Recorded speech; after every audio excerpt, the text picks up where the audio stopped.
Po sa inyong lahat. Batiin natin ang mga katabi natin. Good afternoon.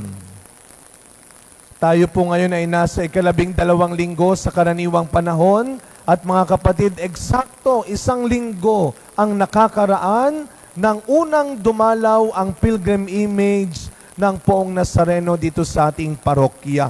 Alam nyo, sinasabi ko na nga ba, lalo na kaninang umaga, kung pwede lang sana linggo-linggo nandito siya para punong-puno pa rin tayo. Dahil lagi tayong puno noon, 3 araw, puno ang mga misa. Kung pwede lang, linggo-linggo, panalagi tayong puno. Pero alam mo ninyo mga kapatid, bago pa dumating yung 3 araw na yon, ilang linggo din po ako talagang personally na nagwo-worry rin, nababahala rin. Siyempre ako po'y 4 na buwan pa lamang dito. Kaya ang tanong sa ganyang mga okasyon, may darating kaya? May pupunta kaya? May tutulong kaya? May magbibigay kaya? Magiging maganda at masaya kaya? Siguro naman naging saksi tayong lahat. Isa lang ang ating sagot. Natapos at nairaos sa tulong ng Diyos. Amen? Palakpakan po natin ang ating Panginoon bilang pasasalamat sa isang okasyon at pagdiriwang na iyan. Siguro alam nyo kung mas umiral yung takot, yung pag-aalinlangan, baka pare-pareho nating hindi naranasan at nakita ang biyaya ng Diyos para sa ating parokya. Kaya nga, ito magandang tanong natin. Siguro marahil lahat tayo may karanasan na isang araw, nasabi rin natin yon. Yung bang montik-montik na tayong umayaw, montik-montik na nating hindi tinuloy.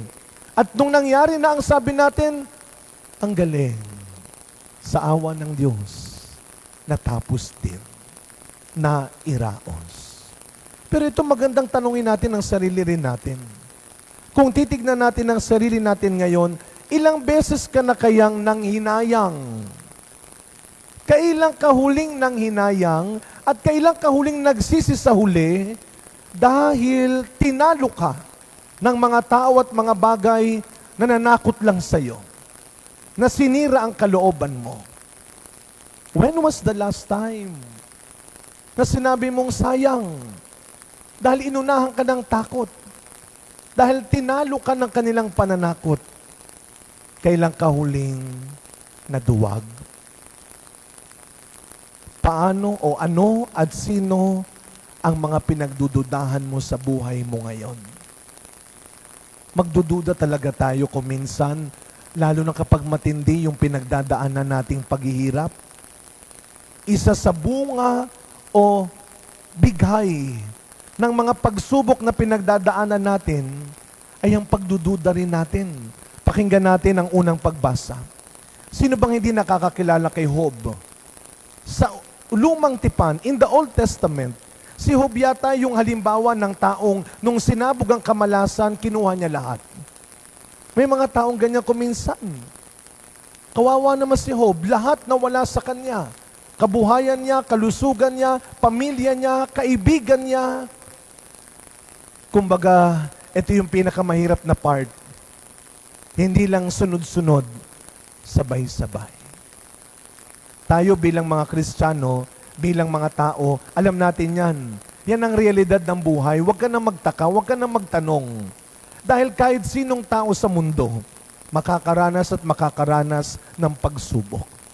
Kahit mga naglilingkod na sa simbahan. Ito nga yung pinakamahirap minsan eh. Lord, nagbabago na nga ako eh. Tumutulong na nga ako eh. Nagbibigay na nga ako, naglilingkod na nga ako. Bakit sa akin pa nangyari ito? Bakit ako pa ang nagkaganito? Sa totoo lang ho, ako minsan bilang pare, kagaya ninyo, nakakaranas din ng ganyan. Kinakausap po talaga ang Diyos. Huwag kung kani-kanino ka lumalapit, mag-iingat ka sa mga tinatanungan mo.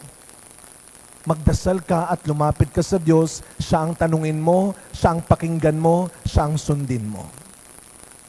Kinakausap ko siya. Sabi ko, Lord, bakit ako na naman? Give chance to others naman. Baka magselos na sila. Lagi na lang sa akin mo binibigay yung problema. Kaya lang naisip ko, baka ibigay sa nanay ko, lalong hindi ko kayanin. O sige, akin na lang. Pero hindi ho ba? Yun ang isa sa mga pinakamahirap na part. Yes, alam natin, anytime pwede tayong magkaproblema. Pero Lord, bakit sabay-sabay? Bakit sunod-sunod? Ito ang dinanas ni Job. Pero ang unang pagbasa ay hindi tungkol sa dinanas ni Job. Ang ipinapaalala at ang babaunin natin mula sa unang pagbasa, hindi ang paghihirap ni Job, kundi ang kapangyarihan ng Diyos. Na sa huli, dahil nanatili si Job sa Diyos, naranasan niya, nasaksihan niya ang kapangyarihan ng Diyos. Tandaan mo, hindi ikaw ang may likha, ikaw ay nilikha. Kaya nga tayo tinuturo ang magdasal. Dahil sa huli, ang Diyos pa rin ang aayos at tatapos ng lahat ng bagay na ito. Huwag mong pilitin kasi. Huwag kang magpanggap. Hindi mo kaya lahat. Hindi ikaw lahat. Kailangan mo ang Diyos. Kaya nga sa ating ikalawang pagbasa, ipinapaalala muli sa atin. Hindi sumuko ang Diyos. Hindi tayo iniwan ng Diyos. Kaya bilang pagmamahal niya at bilang paraan na iligtas niya tayo, ibinigay niya ang kanyang anak na si Jesus. Isinilang siya sa mundo. Inalay niya ang kanyang buhay, namatay siya para iligtas tayo. Tinalo ni Kristo ang kahirapan, ang kasamaan, pati kamatayan. O ano pang hindi niya kayang gawin para sa iyo? Ano pang pagdududahan mo sa Diyos? Wala siyang hindi kayang gawin para sa iyo. Makinig po kayo. Kahit anong mangyari, God is in control. Amen? Let God be in control. Huwag kang mayabang. Huwag mong pilitin. Huwag kang magpanggap. Ha? Alam mo ninyo, nung hinatid namin yung Nazareno nung linggo kasama sila, Brother Ronald, inabot kami ng ulan, no?